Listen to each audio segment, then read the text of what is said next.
What is good, y'all? SmooveGotGame, man. It's your boy SmooveGotGame back with another postseason video for the Pirates, baby. We are finally here in the off season with something to do other than simulate. You can see we are the 6th seed, facing off against division rivals, the Milwaukee Brewers, who won our division, taking it from us at the end. We were literally winning the division almost all season. Struggled a little bit down the stretch, but as to be expected, it's our first time making a deep run and being good for a long period of time. So, I expected it. I've said multiple times, I don't know if this is our World Series run, but we're going to make a push at it. So today we'll be getting through games 1 and 2 to get to an elimination game, possibly game 3 here. As obviously game 1 doesn't matter too much because whoever wins it will have an elimination game in game 2. So we're putting both of those together here to hopefully set up either a game 3 or a sweep for one of us. Now, of course, before we jump right into that, we got to check out the stats here from the past seasons. We got that going in the background, but please leave a like and subscribe if you guys are brand new to the series and you are excited about the fact that we finally made the postseason for your boy, so that way I can know how you guys are feeling. Now, of course, we had some great standouts. Brian Reynolds, the only guy hitting over 200 hits with 201. Julian Cortez's amazing rookie season, seeing him grow, +6 on his contact and power right, +8 on his contact left, +4 in his vision, discipline, power left, bunting, throw accuracy, +3 throwing power, +7 in his fielding ability, +6 in his reaction time. I didn't even play defense really that much this year. Finished with 36 homers, 92 RBIs, 10 stolen bases with only 20 speed, and a 275 average. We had 3 guys hit 30 home runs or more, 5 guys hit 20 home runs or more, and a total of 8 guys hit double digits, with 2 of them almost getting to 20 as well. RBIs, we had 3 guys get 90 plus in Reynolds, Cortez, and Alonso. Santander finished around 78, which is pretty good. O'Neill led us in stolen bases with 17. And the only actual starter to hit over 300 was Brian Reynolds, batting 323, but Cortez is 275, O'Neill 272, Henry Davis 273. Also had a couple of good people behind him.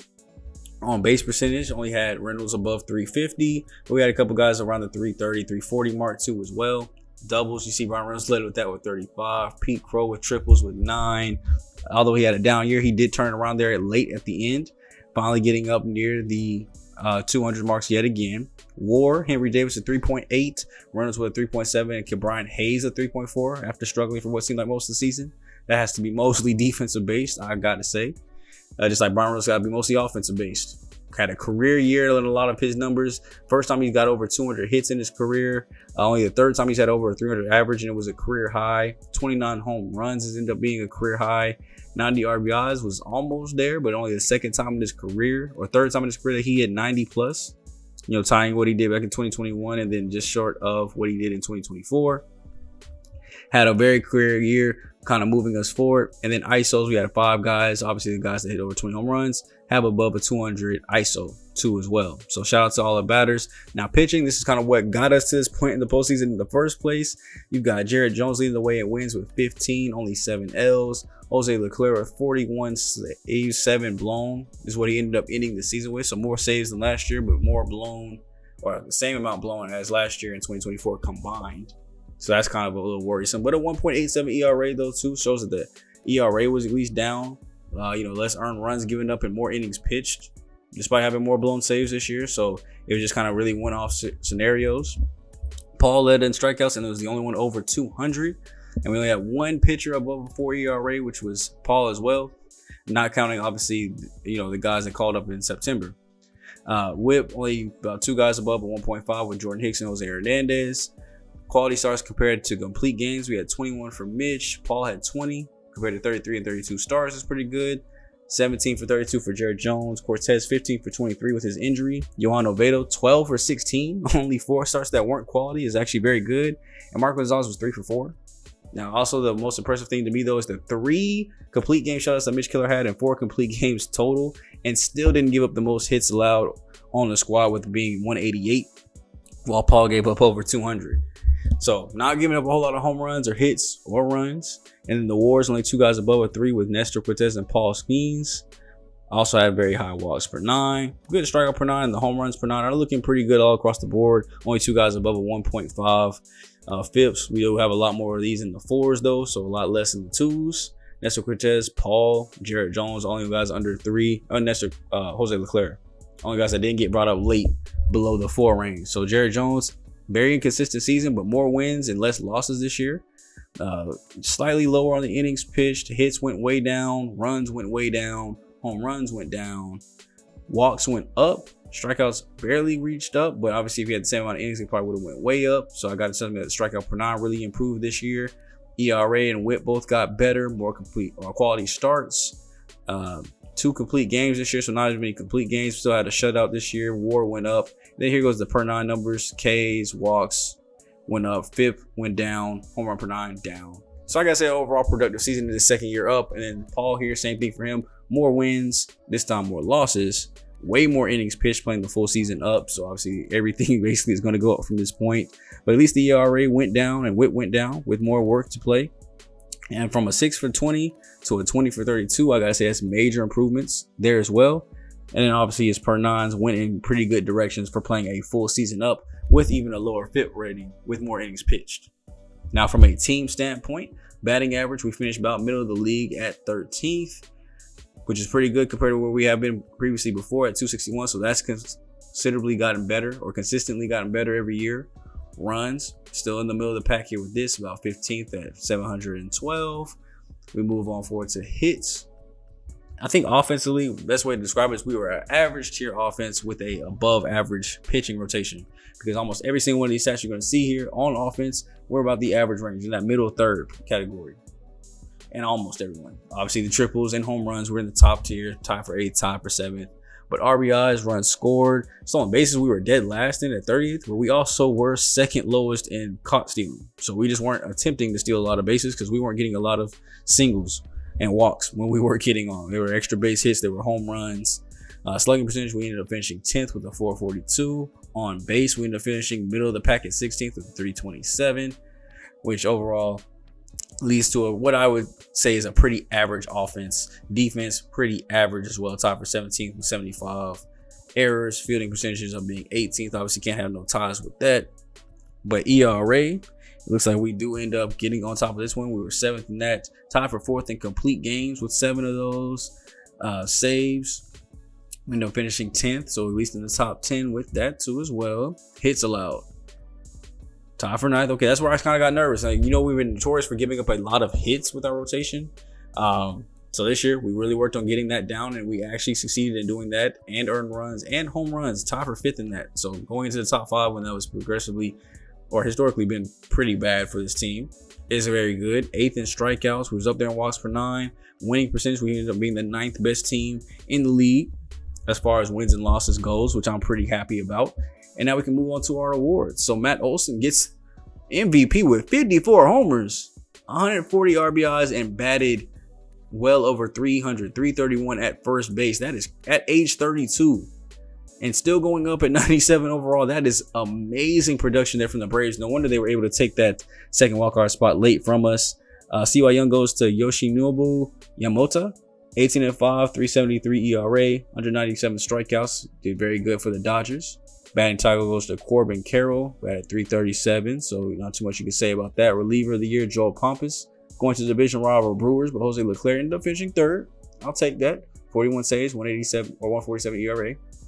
Rookie of the year, though, back-to-back years is coming to the Pirates as Julian Cortez puts in one of the best rookie performances I've seen in my life. 275, 36 home runs, 92 RBIs, light years above everybody else in the class. Hank Aaron, of course, goes once again to Matt Olson. And then we got our Gold Glove Award winners, which we don't typically take away Gold Glove, winners. We pretty much have one, and it's Brian Hayes. This year finishes 3rd yet again after winning back-to-back seasons. Kind of finishes 3rd back-to-back seasons, but we don't typically see too much love there. Silver Slugger, I'm surprised Julian Cortez finishes 3rd here, but of course Shohei Ohtani having to pitch and everything, he will go there. But also Spencer Steer finishes ahead of him somehow. Henry Davis finishes 3rd and Silver Slugger for a catcher. Pete Alonso 2nd for first base. Of course, can't do nothing with Matt Olson there. I think that was pretty much just about it for all of our Silver Slugger potential winners. I mean, also in the outfield too as well. There was a chance that we possibly could have did something in the outfield with Anthony Santander, but just kind of slightly out of reach as Brian Reynolds is finishing 2nd there in a lot of those outfield spots. And then of course in the American League side, if you guys want to see these two, see if you see any reoccurring teams or any surprises here, any big stats that you would like to look at here. Of course, I'll be playing in the background. But let me know what you guys felt about the season, bro. How would you rate this season? I did check the GM goals because you go to GM goals to see your job security. My job security is actually very low. I think I had like a D rating before we had clinched the playoff spot. When we clinched that and now we're officially in the playoffs, I go look and it's like we're at an A now. All of a sudden, job security is very high. We've hit both goals. Our only goal was to make it to the postseason and finish 500 or better. So the fact that we did that here finally for the first time in the series, I was close to getting fired, it looked like. And here I just wanted to take a quick look at Rafael Sands. Wins Rookie of the Year with deep potential, 74 overall, but had a great season. I mean, ERA was kind of high, but I mean, still winning Rookie of the Year, or not winning, but coming second place for Rookie of the Year with deep potential, saying something. Because he was also somebody that we were looking at in the draft years back that I didn't end up going to get, and I guess I'm glad I didn't because he had deep potential. But obviously, another case in point here, we outplay your ratings. And it will be the show. It's no other game like it where you can outplay your ratings that good. But yeah, so now job security is looking good. And I'd say this season was a success. I think even without a postseason win, this season to me is very successful and in a positive direction. I give the season a great A+ rating already. Now, of course, next year we're going to have higher hopes. We got to go ahead and take that division. But this year, I think we did more than enough. You know, just kind of not only getting a winning record, taking second in the division, almost taking the division, and then getting that last, sixth spot pretty dominantly too. We had a pretty big lead there at the end. So, positive season. Let me know what you guys think about it down below. As we have in the background now, league leaders, of course, going across the board, seeing who is running the league in all the different stats here on the National League side. You'll see a lot of Matt Olson and Corbin Carroll at the top of these, a lot of Diamondbacks and Braves players at the tops of these, especially as we go over to pitching now. As you see, Jared Jones actually finished tied for 6th in wins with 15. I'll take that. He's having somebody up there on the top. And he finished 5th, 2 in losses with only 7. So he came pretty close to being higher up on that list. Jose Leclerc finishes tied for 6th in saves. ERA, Dustin May is on top. Mike Soroka for home runs allowed. Sheesh, when you look at how much we be allowing, like 20 to 30 with our starters, seeing 16 is crazy to imagine that you can actually give up that little home runs. Paul Sees ends up going at number 4. Hunter Green, who I would love to get on my team, is leading the way at strikeouts. He's a flamethrower, very good starter, very good stamina. If he ever found his way to market, you saw I was trying to look to see, how long till he's in free agency. He got 4 more years though, so I don't know if we'll be able to get him. And I wouldn't, make an unnecessary trade to go get him for sure either. But that would definitely bolster the line of the rotation, which I do want to get a little bit better. I noticed that we don't have no 90s in our rotation, so it'd be nice to at least have one. Evan Carter here, which looks like a generated character, 23 years old. He's been here in the league though for a minute. A potential, 91 overall, ends up leading the league in average with a 344. So they've got a young stud on their hands there behind the dish. Jared Trillo, who we traded away, ends up leading in doubles over in the American League side. So shout out to him actually finally getting the chance to get some gameplay in and at the major league level too as well, not just in the minors. But we got the American League side now of their obviously awards, so we'll kind of jump through this pretty quickly here. Just kind of brushing off a few names here. Kyle Busch, tied for 1st in losses over there. Klaus C's 2nd in saves. He's a terrible closer to face, bro. It's so hard to get hits against him when he's coming into close because he throws so fast. Shane McClanahan leads in strikeouts there. Innings pitched, Shane Bieber. Walk, Shane McClanahan. Looks like the Shanes are just running things over here with all the league leads.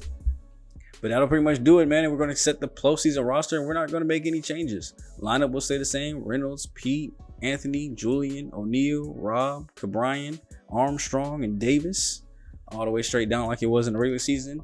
With Schneider, Jason, Tamar Johnson, and Lee Oliver all on the bench. We're going to run with the rotation, though. Nestor, Johan Oviedo, just because of all the good quality starts he had. Mitch Keller at 3, Jared Jones, Paul Skeens, which would mean, yes, in this whole postseason, first 3 games, it's going to be Nestor, Johan, and Mitch. We may end up starting off the next round with Jared or Paul before they even get their first starts. Now, long relief, we got Jordan and Marco. We have Jonathan, Lucas, and Colin in the bullpen.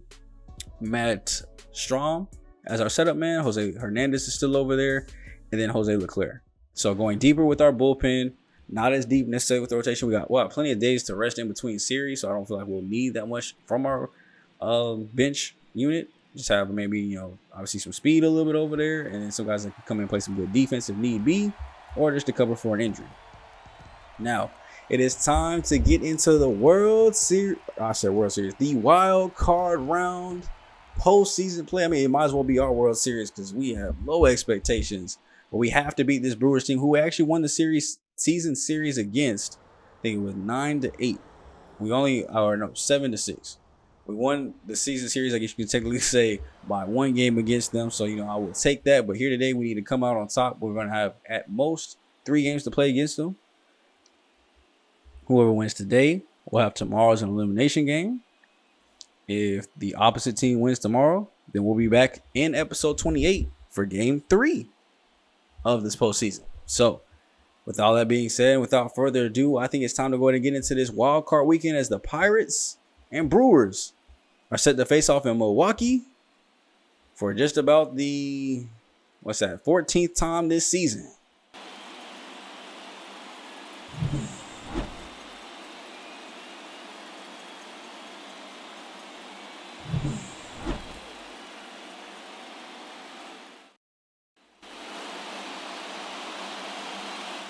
And there he is on the mound, Aaron Ashby.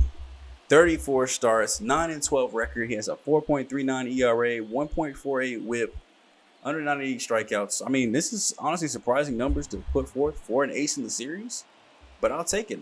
Anytime I see high ERA, I think it's time to go ahead and tee off, and that's what we're trying to do here with Brian Reynolds as he takes the 3-1 pitch. Nice little floater out there, but getting good contact. We want to put good wood on the ball early. So he's a little bit routed into the middle innings here. So we chop this one on the ground. Nice sinker. Good location. Ends up being out number 2 there for Pete Alonso. Jumping into Anthony Santander. His first at-bat of the postseason is a 2-2 count. Swinging through the sliders. That was way too early. Trying to sit back on it, but that slider just looked too beautiful not to crack on. And I'll lead us into Nestor Cortez Jr., our ace for much of the season. Did very good in his ace role. There's a lot of games where he was just shutting things down and we just didn't get the offense that we needed to. So I think he had a 2 ERA for most of the season and before getting hurt for 2 months there, right after the All-Star break. Had his first start coming back right before the postseason. And I believe, if I remember correctly, it was in a loss too. I don't think he got the dub. But hopefully that knocked off the injury rust. And he's able to come in here and produce as we allow the walk there early. But Josh Naylor will line this one right to Cruz, who throws over to first base. Not going to get the double. But it will be the second out here facing against Jonathan India. Popped up. Santander and right. We'll just settle underneath it, and that's an easy play. So nice and smooth work there through the first inning for both teams. Able to kind of get out of it cleanly. As we'll see who gets the first little bit of offense here on the board. They're not wanting to face off against the Rookie of the Year, man. He's going to go ahead and walk his way over to first, bringing up O'Neal Cruz. This lineup doesn't get any less dangerous as we pop this one up right there back behind shortstop as he timed the slider up well. The improvement to the vision just wasn't enough as it popped out. Rob Key, although not on that Rookie of the Year board, he did produce very well. And here he goes trying to produce again out into left field, and that will be gone. 2-run home run. The home runs were really more prevalent in the second half of that season after the All-Star break and really just kind of through August and September in general. And it looks like the power is still here. Getting us our first 2 runs of the postseason. Only in the second inning of postseason play for this team. And that was a long fly ball to left, as you can see, just timed it up well and it just traveled out of here. You can't say the wind carried it either with the dome, as that was just barely out of here. Leading us to go to Pete Crow Armstrong, who grounds this one up the middle for a base hit off the slider. This inning might not be over. We have a lot of speed now at first base. And Henry Davis coming up after one of the clutchest hitters in this lineup. Hitting at the 9 spot as we take off for second base, and it's not needed. Getting him off the left butt cheek there. Davis is going to have to walk down, and hopefully that inflammation goes down a little bit. As now to take us back to the top of our lineup, Mr. Batting Champ himself, Team Batting Champ. Let me know down below who you guys would say Team MVP was for the season. I know I haven't done that since last series, but if you guys had to award a Team MVP, who really carried this team the most? It could be a pitcher too. It doesn't have to be one of the batters. As Reynolds gets caught looking and froze on that pitch, and they'll strike out. And up at the plate for the Brewers now, Christian Yelich, coming around for their second round of at-bats here after now facing this deficit, as he will bloop this one into center field for a base hit here. Trying to get maybe a little 2-out rally going here early in the bottom of the third. Comes this Port Cortez, has been looking pretty good, but next batter, Andrew Montaserio, lines one into the outfield and sends it there, gets mud feet though as he gets stuck over there in the corner. And he's gonna have to throw this one in quickly if he can. This throw will go down the line to the catcher. Oh my gosh, that didn't have nearly enough strength. Was on target, but nowhere near the plate as the runner will come all the way across. Christian Yelich getting the first run across for the Brewers. And then right after him, Josh Naylor down the opposite left field line. This will get out towards Brian Reynolds. And once again, swapping positions here. From second to home, home to second, it's 2-2. So tie ball game after 2 balls hit down the first and third base lines. India up next, and he will go ahead and repeat the cycle back down the first base line. This was going to get past Santander up to the wall. We're once again swapping positions. It's another RBI double. And just like that, Nestor Cortez took 3 or 4 straight hits after getting the first 2 outs of the inning. And then we come right back to the next batter. Key can't dive and grab this one. It's going to the outfield. Santander's going to have to come in firing. This will be up the line, and a 4th run will come across. Freshly off of getting a 2-run home run, Cortez just cannot seem to find this last out in this 3rd inning, as they have almost completely batted around here. Getting 5 straight hits to score 4 runs here. Runners at first base. This could still not be over, as Jackson 2-1 will chop this on the ground to Cruz. And they will finally end the torture, but not before the Brewers show exactly why they took the lead back in this division. And now it'll be up to this Pirates offense to go and answer things right back here. It is 5-2 now here in the top of the 5th. They were able to get 1 more run in that 4th inning, but we're going to try to get some more offense back now, as this could be a leadoff double here for Brian Reynolds, getting into second base easily, standing up. First double here in the postseason. First extra base hit I think the Pirates have had here today in general. But now this gives Pete Alonso a chance here to do something, as that looks like it'll head towards the seats. Foul. 3-1 count now from Aaron Ashby. Right outside the outside part of the plate. That sinker was put on a good spot, but it's going to carry deep out to right field, and it'll be caught on the warning track, it looks like. That'll be an easy sac fly to go over to third base. At least put him 90 feet away from getting our 3rd run, and they're going to actually go to the bullpen now after that. Jason Junk is going to come in. Only played 14 games in the regular season, 4.9 ERA. So wasn't too effective in his games. You can see why here. The first thing he does is give a fly ball into the outfield. Great play. I think that's Christian Yelich out there in left. Great diving attempt there. Thankfully, Reynolds held on just in case. And it's a sac fly RBI off that long line drive. Only 84 in the exit velo, so maybe if it was hit a little bit harder, that probably would have got down for a double. And then Julian Cortez kind of confused here, just pops this one out to shortstop. But at least we get 1 run back and make it back to a 2-run lead here as we go ahead and skip top of the 8th. Pitching is now calmed down for both teams, as Josh Fleming is now in the game here for the Brewers. Trying to close this down for our last 6 outs here. This is going to be a little bloop liner right to the shortstop. Easy catch.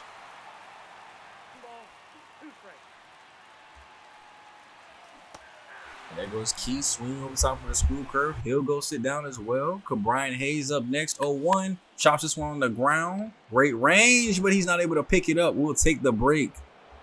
Maybe we can get us a 2-out rally going too. I don't see why not. They had one. We can have one as we lay down a bunt here. Pete Crow Armstrong is trying to beat it out, but it will be foul. That was a pretty good bunt, though. He definitely would have beat that one if he could have. But instead, he got to hit this fly ball to left. Yelich is going to get underneath it. And now we're down to our final 3 outs here in the game. They're going to their closer, Joel Payampas. I hope I'm saying his name right. If I'm not, sorry, Brewers fans. But go ahead and correct me down in the comment section as we go to comment that ball right back to his head. Henry Davis getting the first pitch he sees as a base hit right past him. I was watching this video. It was like the most gruesome injuries in baseball. It was like a compilation. And one thing I noticed quickly is pitcher might be the most dangerous position in the world.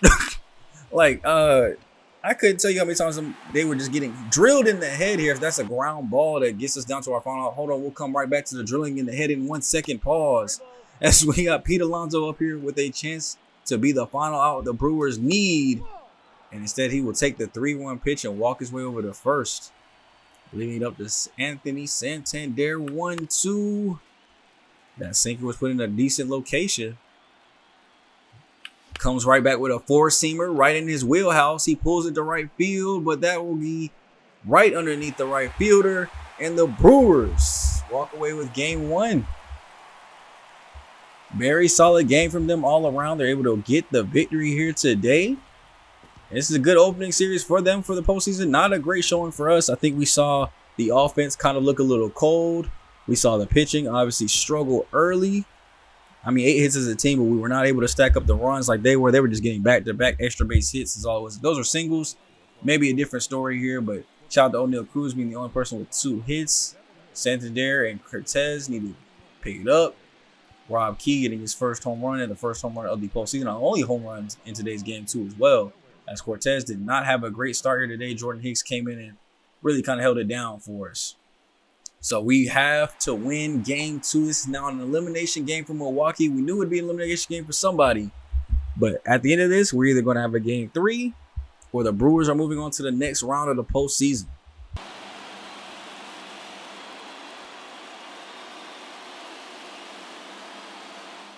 And set to take the stage here for Milwaukee.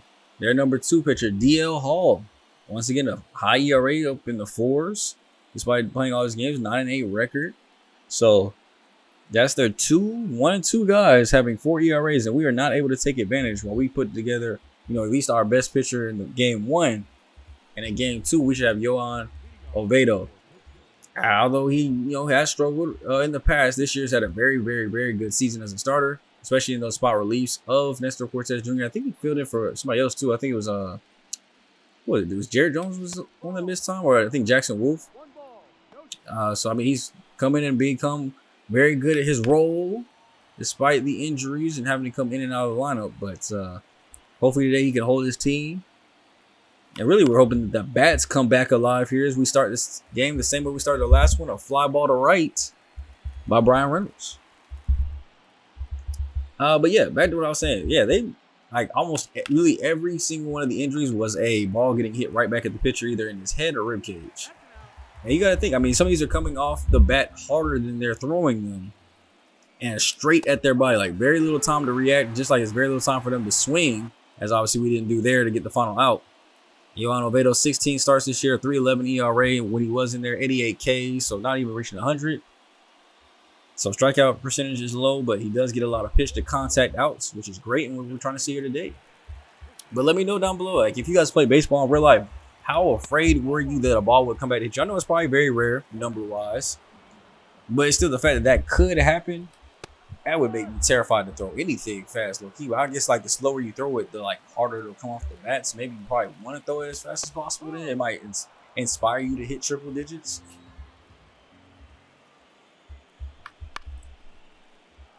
Oviedo with a full 3-2 count here. 1 out down, chops this one on the ground. Cruz going to come in and throw Andrew out over at first base. So far, so good for Oviedo. Josh Naylor, 2024 batting champ. Will ground this one on the ground. The key is still going to grab this. Make the easy throw over the first as well. And so far, so good. Both innings are clean for the first, for both teams. Looking a lot like last game. We'll see if it ends up being a pitcher's duel or a shootout. And that's not a very good start. Deep out the left field, going back at the wall. Reynolds will get there, but that one didn't even touch down on earth. I don't know where he hit that one, but Danny Jansen hits his first home run of the postseason. Trying to answer ours back from yesterday, a game too late. And it actually gives the Brewers a 1-0 victory. Probably the only time being late for something is a good thing. As right after that, we're going to try to calm things down here with Jonathan India.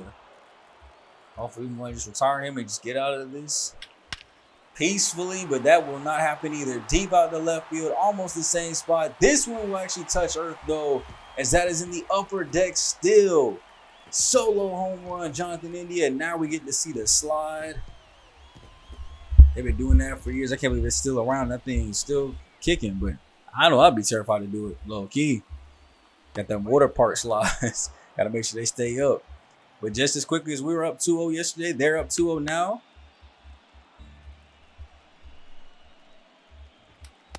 Let's not forget, though, what they were able to do. So, I mean, we can do it, too. As we get the strikeout there in the corner, our pitchers can settle in.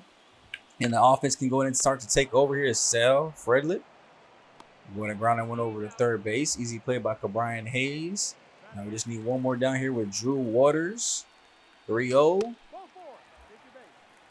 Good eye. 4 straight watches to go to get that walk over to first base. First pitch that Drew Waters sees here will be a strike down low and then a pop-up right over to shortstop. Cruz going to take this one on. And there we go. Down 2-0 here thanks to the 2 solo home runs going back-to-back by Jensen in India. And now DL Hall will be pitching with a lead here. Can kind of get a little comfy. As you can see here, he's already starting out throwing that heat, getting us off balance with balls away.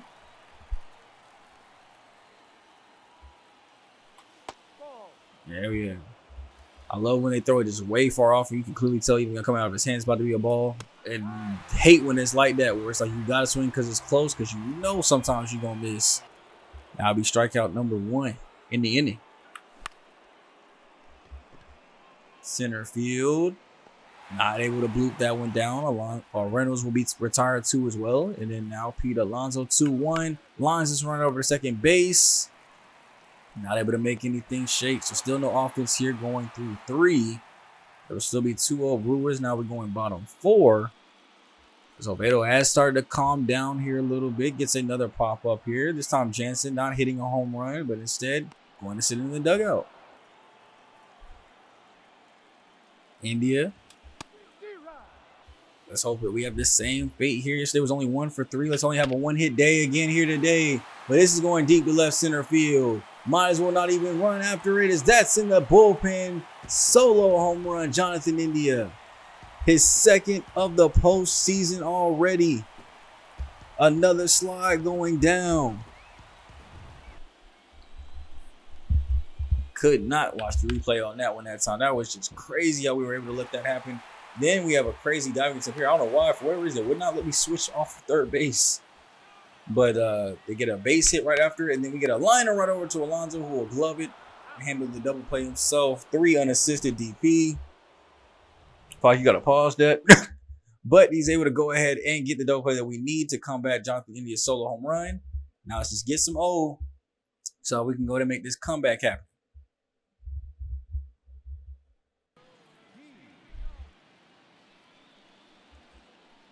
It'll be up to Rob Key now.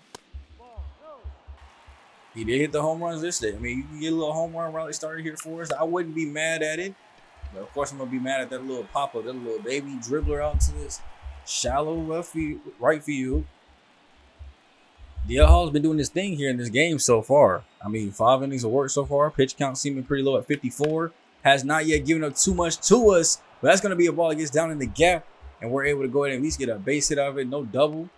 I'll take a base hit. We haven't had too much off. I almost said like 5 different words right there.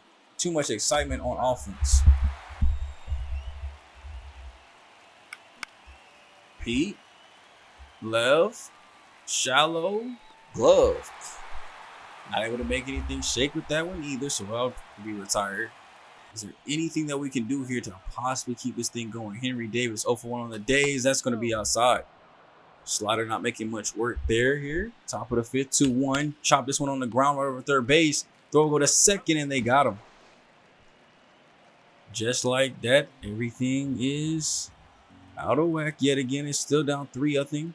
Johan Oviedo will have to see how much longer he's able to go in this game, but he's getting outs. 63 pitches deep. We got to think that maybe he'll probably go maybe 5, maybe 6 at the most. Here, that's a ground ball up the middle. Rob Key not able to make a play on it.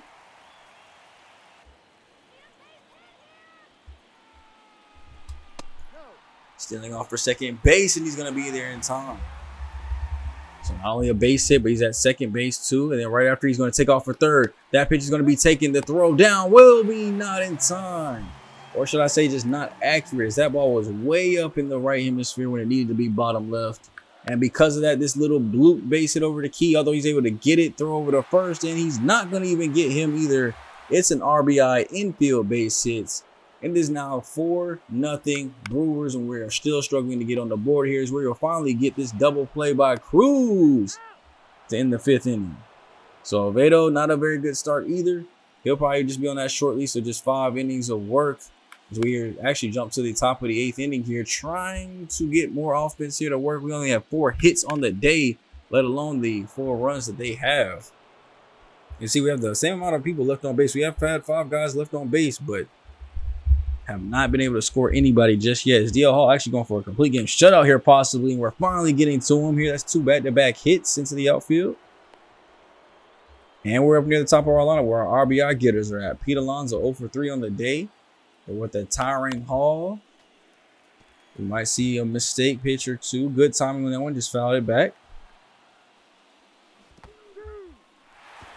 Definitely did not want to swing at that one. It looked ridiculous with that, but likely it was in the dirt too as well. And then he does the same thing on the next pitch.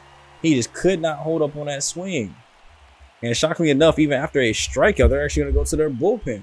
You would think after getting an out, you probably might want to leave him in just to, see what he can do.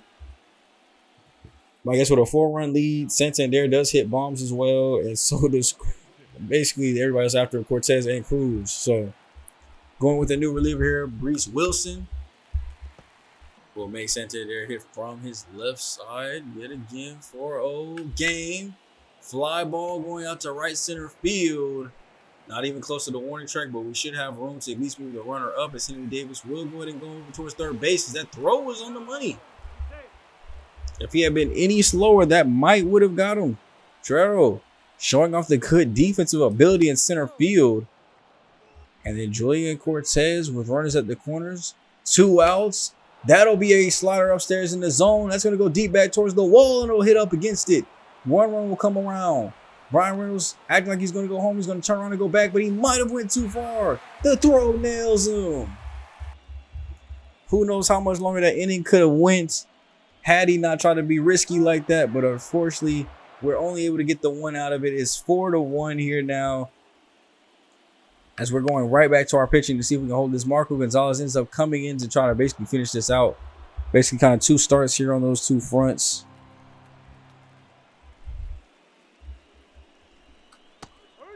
And he's able to do it. He holds the door for us. Didn't give up a single run when he came in.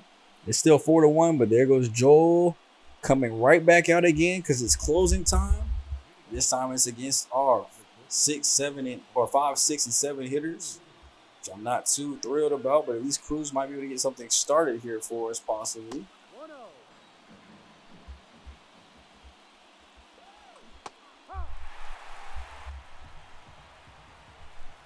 1-1.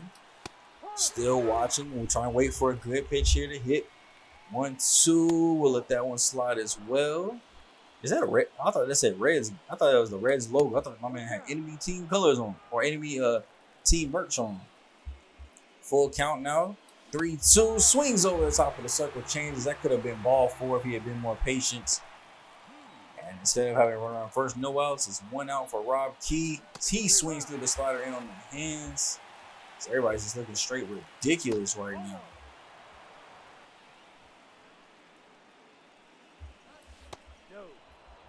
There we go. Watch things go across. That's 2 straight watches. Then we foul that 4-seamer off upstairs. Come on now. Evened up 2-2 count here as we watch that one go down low. It's 3-2. Joel chopped on the ground over to first base. They're going to be able to get there in time, and they got the throw over. That'll be out number 2, and it'll be up to Key Brian Hayes. Season is on the line here. If he can't make it happen, the year is over.